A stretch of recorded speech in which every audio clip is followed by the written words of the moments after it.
Inilabas po ng mga opisyal sa Amerika ang mga detalye ng manifesto umano ng suspect sa pamamaril sa isang hotel kung saan naroon si US President Donald Trump. Maharap po sa patong-patong na asunto ang gunman na nakabaril ng isang tauhan ng Secret Service. Ating saksihan. Kasagsagan ng hapunan kasama ang White House Correspondents Association sa Washington Hilton Hotel nang marinig ang malalakas na kalabog. May mga nagtago sa ilalim ng mga lamesa. Nagtakbuhan ang mga security personnel papalapit sa stage, kung saan naroon si US President Donald Trump kasama si US First Lady Melania at iba pang dumalo sa pagtitipon. In-escort ang first couple palabas ng venue, maging si US Vice President J.D. Vance at iba pang miyembro ng kanyang gabinete. Kalaunay natunton ng mga otoridad ang suspect na 31 anyos na napaulat na engineering graduate, part-time teacher at game developer na mula sa California. Bago ang kaguluhan, nakunan siya ng CCTV footage nang kumari pa siya ng takbo sa security checkpoint dahilan para ilabas ng security personnel ang kanilang mga baril. Ayon sa mga otoridad, binaril umano ng suspect ang isang Secret Service agent gamit ang shotgun.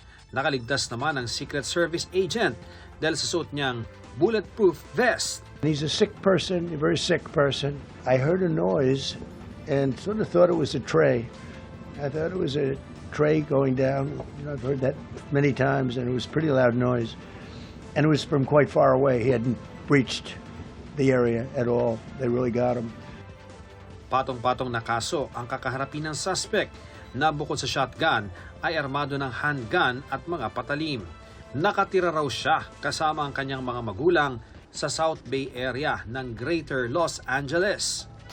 Doon niya inimbak ang biniling mga armas bago siya sumakay ng tren patungong Chicago. Mula roon ay nagtungo siyang Washington DC at nag-check-in sa Washington Hilton.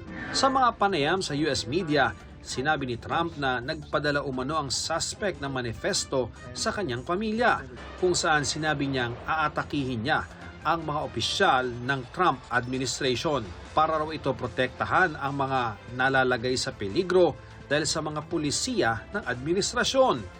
Pinuna rin niya kung gaano kahina ang security sa hotel. They seemed to think he was a lone wolf, and I feel that too. Hiniling na ni Trump na i-reschedule ang dinner gala sa susunod na 30 araw. Nangyari ang insidente sa parehong hotel kung saan nagkaroon ng assassination attempt kay dating US President Ronald Reagan noong 1981. Bago ito, 2 beses nang may nagtangka umano sa buhay ni Trump noong 2024. Kasagsagan ng presidential campaign, nadaplisan ng bala sa kanyang tenga sa isang campaign rally. Napatay ng security personnel ang gunman. Matapos ang 2 buwan, namataan ng Secret Service agents ang isang lalaking armado ng baril habang nagtatago sa mga halaman sa golf club ni Trump sa Florida. Itinuturing itong assassination attempt at sinintensyahan siya ng habang buhay na pagkakakulong.